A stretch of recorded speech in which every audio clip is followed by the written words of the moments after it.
Thank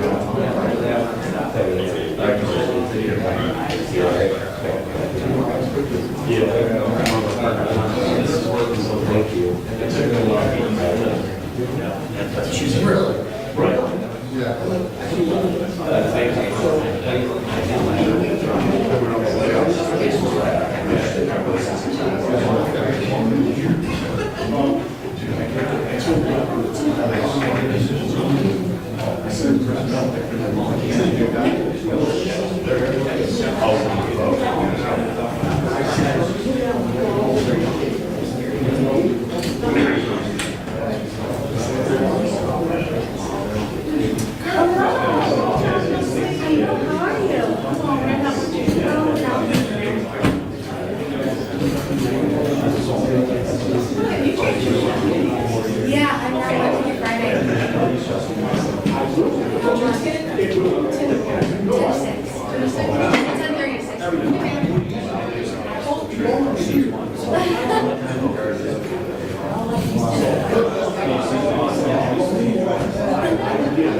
yeah. I love working morning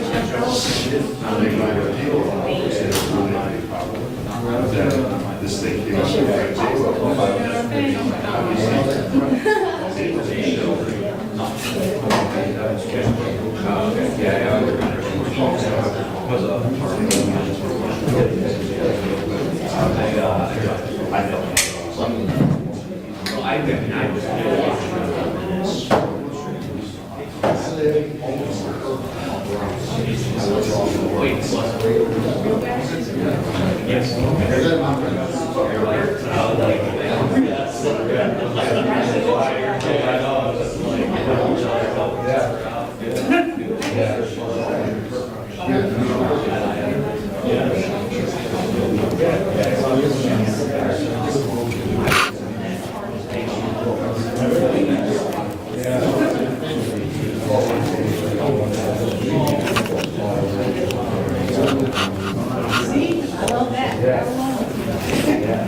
They're not. They're really not. But they really need to be.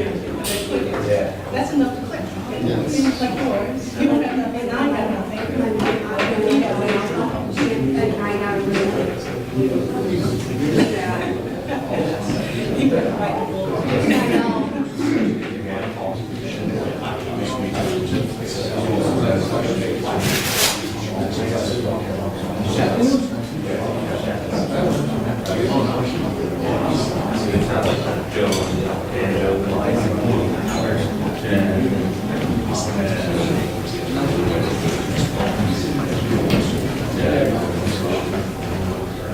But too close. You think I didn't remember from the, You stop it. I still ain't forget about I ain't forget about that. Girl, how can I forget about that?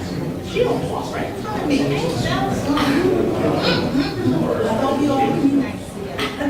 I apologize. To be fair, I did. There's something stupid. I know. She walked right in front of me. She got me in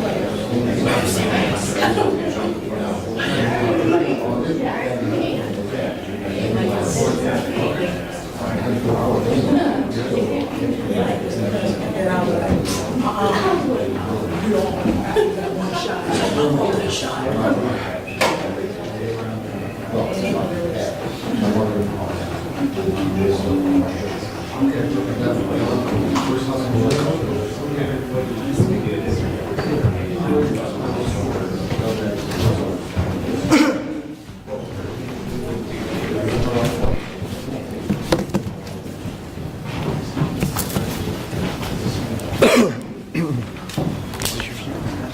there's nobody. Yes, let's sit down.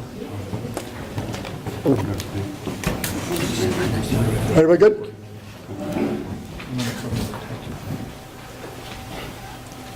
Cameras, you guys are all good? All the media, good? Yes. Okay. All right, thanks everybody for coming. Obviously we're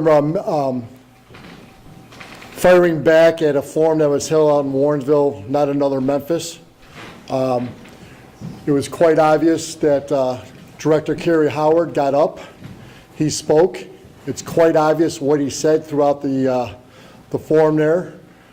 We find it completely biased. I'm going to read you just a couple of the policies real quick for the bias-free policing. That it's a member committed to providing services and enforcing laws in a professional, non-discriminatory, fair, and equitable manner based on mutual trust and respect with the Cleveland's diverse groups and communities. Bias-based policing is strictly prohibited. Bias-based policing degrades the public confidence in the vision and is detrimental to effective law enforcement because it fosters distrust in the community. This applies all the way to the top. This is not just for our members. We have a safety director that didn't follow any of this.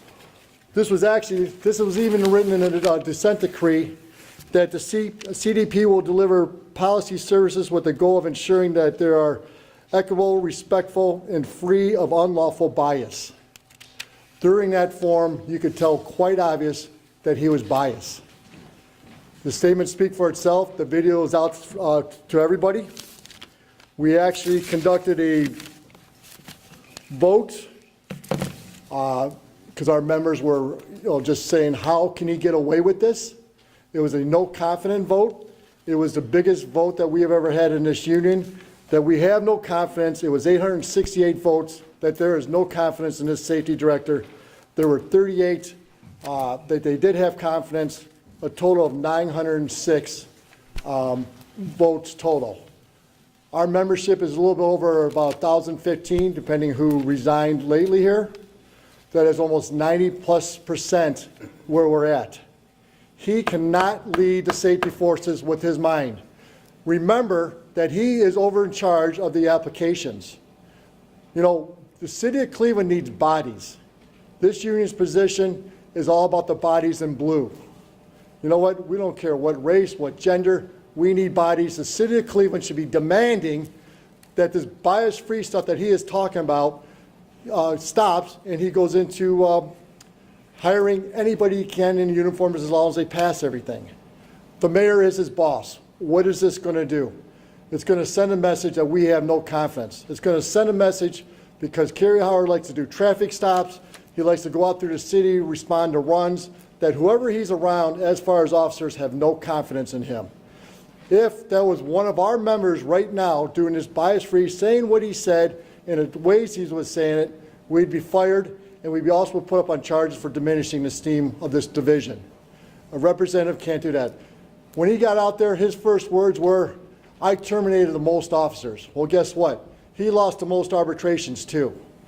We got all those officers' jobs back. You don't start. Not one person in that forum did you hear anything about the safety of Cleveland.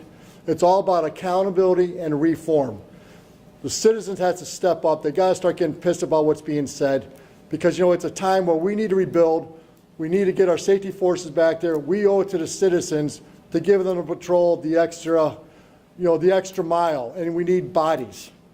The things that he said can't be tolerated. And the mayor has the choice of keeping them. And I can tell you right now, there are going to be civil suits on supervisors that didn't get promoted. Any arbitrations that any arbitrations I have with the city, that's going to be my clip to use to show how biased he is. We called him out 2 years ago for excessive discipline. Nobody listened. 3 out of those 4, when we did it, 3 out of 4, those 4 people got their jobs back. You know, this is being about fair and proper, and it starts at the top. When the DOJ came back here 6, 7 years ago, or whenever it was, you know, we complained about management. We said the problem starts at the top, but no, everybody went back down to patrolmen. And it still starts at the top, and it's still a problem up there with management. You know, it's one of those things that he needs to go. The mayor's his boss, and he has a choice to, you know, get rid of him. And for the city of Cleveland, it's the best thing to do for him to be fired and for us to move on and get somebody respectful, and it starts at the top.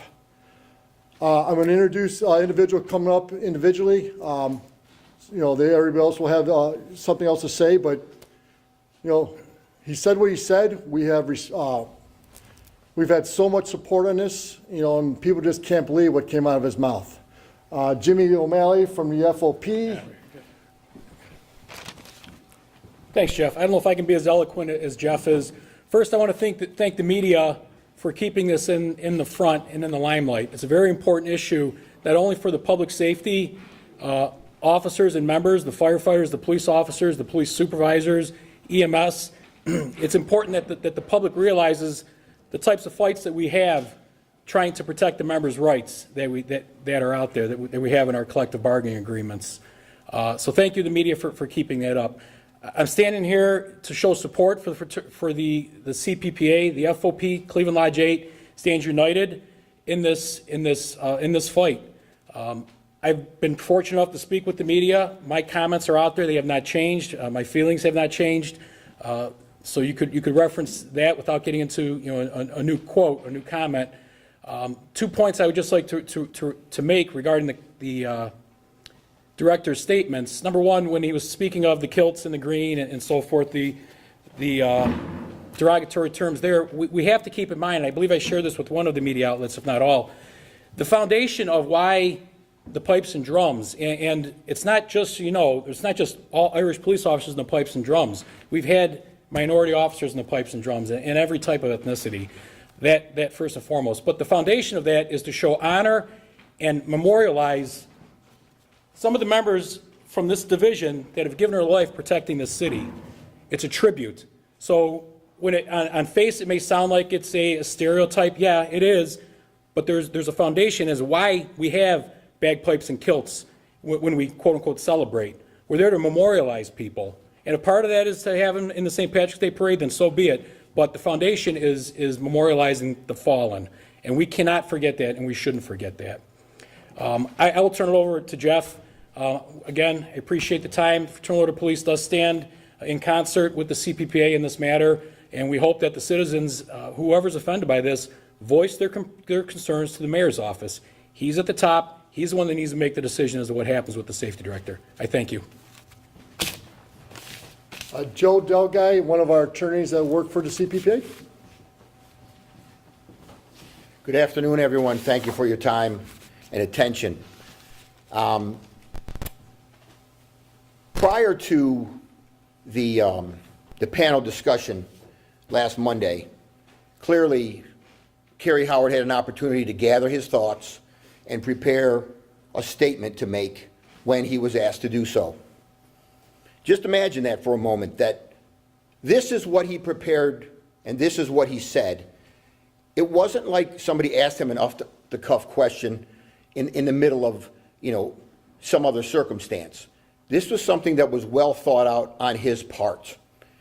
When you heard what he said, did anybody at first blush think for a moment that that was admiration for Irish Americans or the Irish Americans who built up police forces and safety forces? Because that's not what I thought.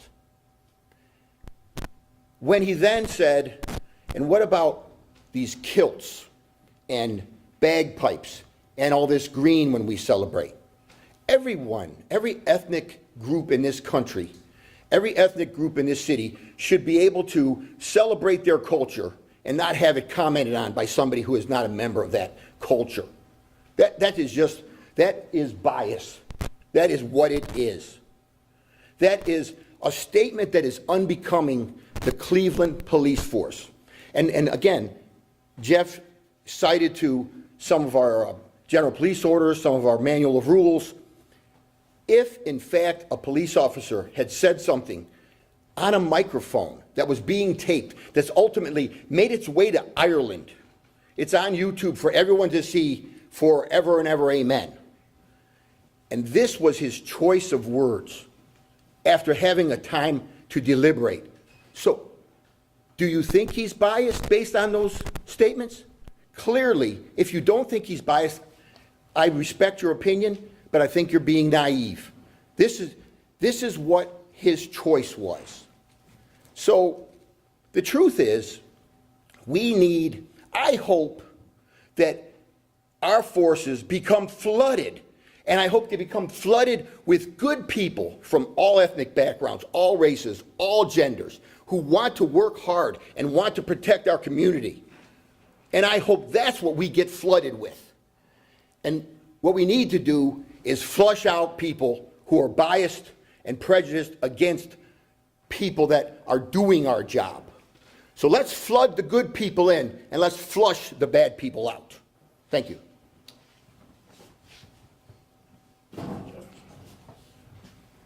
Then we got Henry Hilo. He's also one of our attorneys for the CPPA.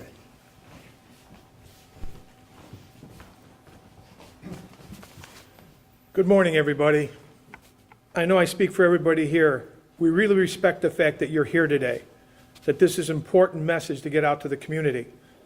And when you have a message that's important to get out of the community, it starts on top. And the only thing we've heard from the mayor's department so far is silence. Last Friday, when I became aware of this, I called the mayor's office, left a message. I've heard nothing. That afternoon, I sent out an email expressing the feelings of the community, not only law enforcement, not only fire department, not only protective services, but the community, because my phone began to ring off the hook, not only by members, but by family members had previously served and are no longer here. That email went out about 4 o'clock on Friday. As I stand here today, approximately 11:15 on Wednesday, again, silence. And why is there silence? This isn't something that was reported to the mayor. The mayor was present for it. He was on the dais with the police chief for our city, and Mr. Howard was in the audience. And when he took that microphone, he didn't use that microphone to educate a community. He took it as a means and an opportunity to demonstrate the bias he possesses. I'm not Irish. There's no Irish in my family. I'm of Lebanese descent. Grandparents were immigrants. And one of the reasons they came to Cleveland was one of the most diverse communities in the United States. And it had a history. Are things perfect? No. We probably won't find perfection until we die and go to heaven, which I know all you reporters will go to heaven because you're here doing a responsible job. But that mayor heard what was said. And there's certain buzzwords for nationalities, be it kilts, be it bagpipes, be it green. The mayor heard that. Wasn't someone that reported back to the mayor, hey, mayor, did you hear what our safety director did? By the way, this is the same safety director. In December last year, the Civil Rights Commission ruled against him, and he was ordered to get training. And his response to that was, we'll have my office and I'll get the training. Training in December, comments in February. So what does it mean? You know, our officers get brought up in charges where they're thought to have demeaned the esteem of the department. How about demeaning this department, demeaning the city, and demeaning your belief in government? It has already been reported in Irish media what was said. That's got to be a good portion for the city's recruitment for people to come from Ireland or other countries. Just come because when your safety director can tell everybody else, although he's not elected, he's one of the 3 sheriffs. So break that down a little bit, each and every one of you. See Mr. Boomer over here, he's been here a long time. You have a person telling everybody in that audience, he holds the same authority as the person that was elected by the community. And when he speaks for the mayor. And again, what do we have from the mayor? Silence. He also mentioned Tammany Hall. And as all us history people know, Tammany Hall was New York, wasn't Cleveland. And Tammany Hall, when it was founded by Aaron Burr, who was a traitor. So not only does he talk about kilts, not only does he talk about bagpipes, not only does he talk about green, he brings in Tammany Hall, has nothing to do with the city of Cleveland. And this is a man that presides over your discipline for people that work in the city of Cleveland. If each and every one of you had to report to a person who's going to decide your discipline, would you want that person, you to know that that person had a bias against your nationality, against your traditions, against your beliefs? I doubt not. And it even is more troublesome when you look at everything that's gone on in the world that we live in. He wasn't even part of it. He took that opportunity. He thought it was going to be a mercurial moment for him to step and go further in the future for his whatever political aspirations he has. What I find most distressing is with a prepared press release by some professional. You know, no one cares about my background. No one cares about their background. And the irony is, most of our public servants have prior military background. He wants to taunt his prior military background. He's not being judged now as a soldier. He's being judged as a public servant. Public servant has a responsibility not to the next election, but to the next generation. And he abdicated that. And further, when he talks about his service, that was a prepared statement that came out. It was nothing but it was produced off of someone's resume.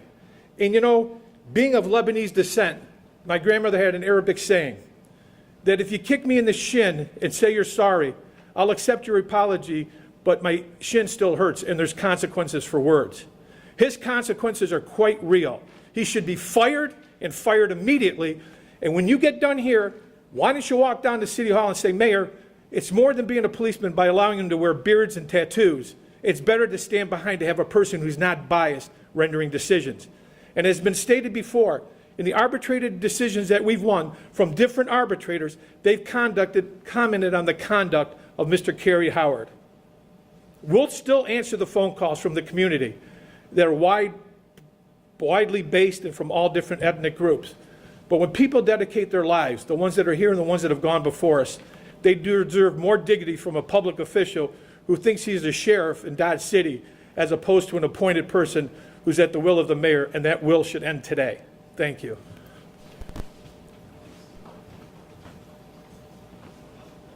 So I'll take questions in a few minutes, but where we're at today, we did send where hopefully the monitors will do their job because the taxpayers are paying a lot of money for it. We put a complaint into them to look into this. We have not got a response yet. Obviously, we put in letters to the mayor. I know citizens have contacted us out there. Will they be making complaints to OPS, Office of Professional Standards, to community, to all the issue 24 people? We'll see where this goes. We're going to stay on top of this. We are filing complaints with the lawyers, with the Bar Association. We talked about before, we're actually filing with on Aquila Jordan. We'll be filing with Karrie Howard, and we're just waiting for answers.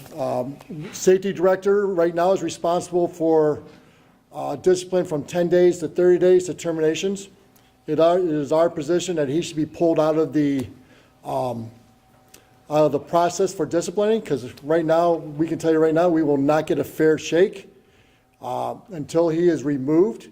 He has the final say, and he has to sign off on the paperwork. He gets the last say in applications. You know, God only knows how many people that he just threw out or didn't hire because of his biases.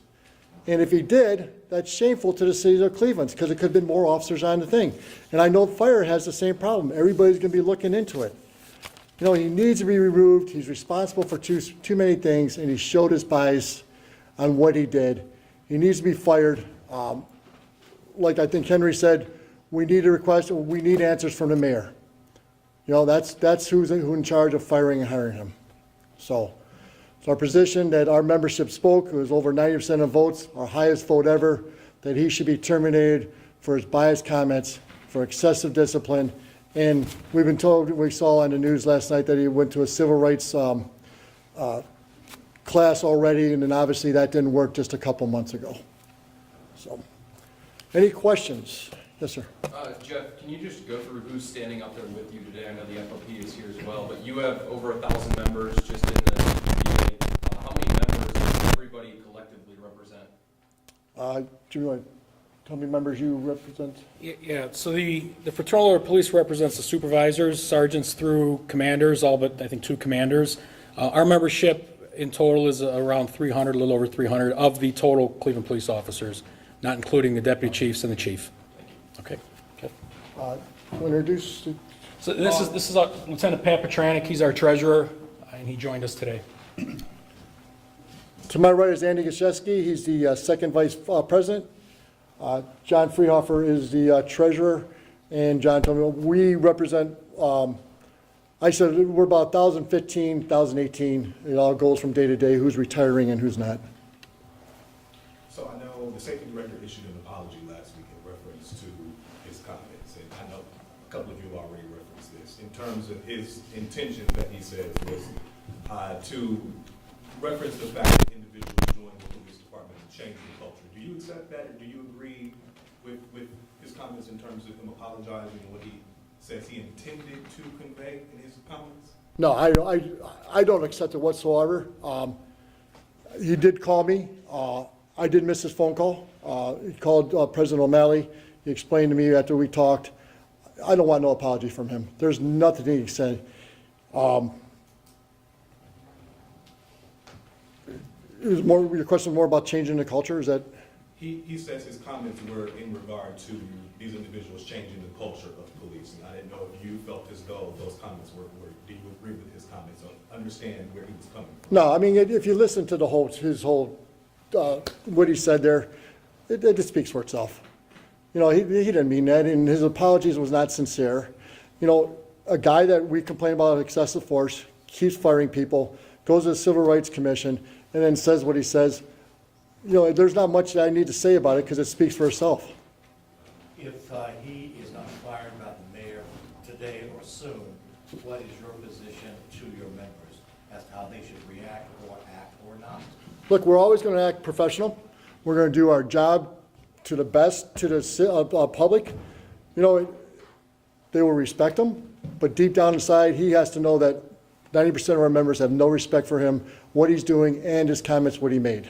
The mayor decides to keep him. I can tell you right now, we're going to win lawsuits. We're going to win arbitrations because that's going to be the first thing that's going to be put out, his position on things. If Karrie Howard is not disciplined, does the union have confidence in the mayor? No. He sat up there, let Karrie Howard speak. Karrie said what he said. He controls what he says.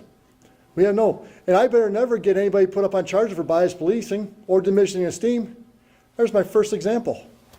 You are at the top. You got to lead by example. You know, these policies are written for police officers, but it goes all the way up to the top. It goes up to the monitors. You know, he has to lead by example, and he cannot step out of, you know, the box, as Mayor Jackson used to say, and go say whatever he says and says he's pretty much biased. I imagine these sentiments are the same for the chief. He was sitting there too as well during this. Well, you know, the mayor is the safety director is the chief's boss. The mayor is the safety director's boss. No, this goes right to the mayor. It doesn't go to the chief. The chief cannot control what's safety because the safety director goes up higher.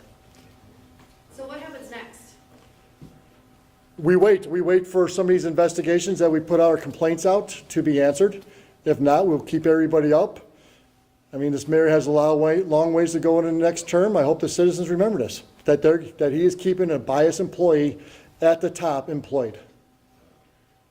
Putting aside the Irish stuff, to be clear, when we're talking about hiring, are we talking about racially biased hiring? And if so, do you have any evidence to support that? It came from his mouth, right? In a roundabout way. I mean, I want members in blue. And his stats that he threw out there, that it's up and stuff like that, I don't know how, you know, civil service gets, and I'm not sure when this came about, they get to pick one person out of every 10. You know, so it's stacked that they can get in there whoever they want. If you know somebody, by race, whatever you want to do. He controls all that. So I don't know what the stats are. I don't think there's enough bodies to give a good stat. I mean, we're barely getting 100 to 200 to apply. So I don't know where he comes up with stats. I mean, listen, we'll take inner city, we'll take suburbs. Give us bodies. Our guys are and women are burned out. You know, it shouldn't be picking, well, I'm not sure if I like them for this reason or that reason. If they meet all the standards and they pass everything, get them in a blue uniform. So you're not going so far as alleging racial bias? I didn't hear the allegation of racial bias. You're not going that far in hiring? In hiring? Well, I'm going off what his comment says. What was his exact comments? That we need more city people. It's time for our culture to take over. Then something of that effect speaks for itself, right? From him, from that one individual, from his mouth. And please take the quotes of how he said it on the form. Mr. Follmer, for years, police departments have had a rough time hiring police officers across the country. There's always been a call for more culturally relevant policing, people who look like certain communities to police those communities so that there aren't any bias activities per se. I'm not saying there has been. Right. Whatever. So, and how is that different than what he said about we need to have a more culturally sensitive police department? Well, we need applicants first, right? I mean, why do we care where those applicants come from? I mean, you could say that all day long. We need applicants. If we get 20 people, these zone cars are working 50, 60, 70 hours a week. Get 20 more people. You know, I don't know if that answers your question, but I mean, we just need applicants. Don't start picking and choosing who you want in this police department. Now is not the time. Or never is actually ever the time. Get the... Just to be clear on his point, is there any evidence that you can quote to us today, or can you get it to us, that there has been the kind of bias that you say he is showing or has shown? I think I referred to his, when he was talking. Everything he said that night. Am I missing a question, anybody? No, you cover well. Yeah, I mean, I'm talking about one individual and his comments. I'm not throwing that stuff out there. Like I said, if he passed over 20, 30 people, I mean, we need to know that. We need to check with civil service to see, like, who got passed over that met all the qualifications? Black, white, Hispanic, male, female? I hope he didn't do that, because that's cheating the citizens of Cleveland. When are you going to do that to check with those departments, and when will you let us know what the results are? You know, I'm going to, you know, the emails have all been sent out. I'll give them, you know, obviously till the beginning of next week, and we'll see. And we're going to follow up. And we want them to, look, if one of us are up on stage or one of our officers are up on stage saying what he said, you know damn well we're getting investigated. We'll be in front of Internal Affairs. We'll be in front of the chief probably within a month. So, any other questions? Comments? I appreciate you guys coming. Thank you so much. Thank you. It is important for us to get our you know, position out, and like I said, we hope the mayor does the right thing. Thank you. We said hello on your way over there. So, thank you, Rick. Oops, sorry.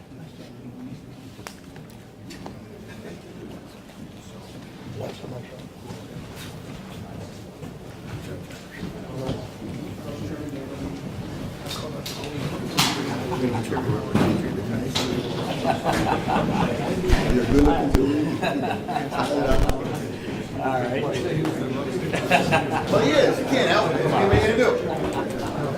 Come on. Never said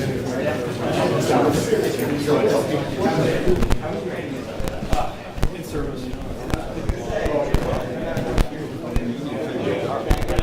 Just go watch. Here's the fire. Reach out anytime. Appreciate it. Thank you.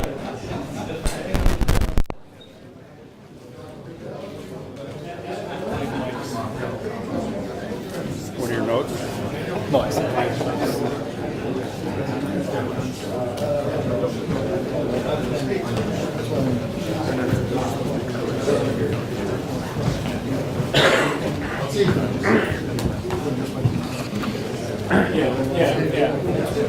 Good to see you.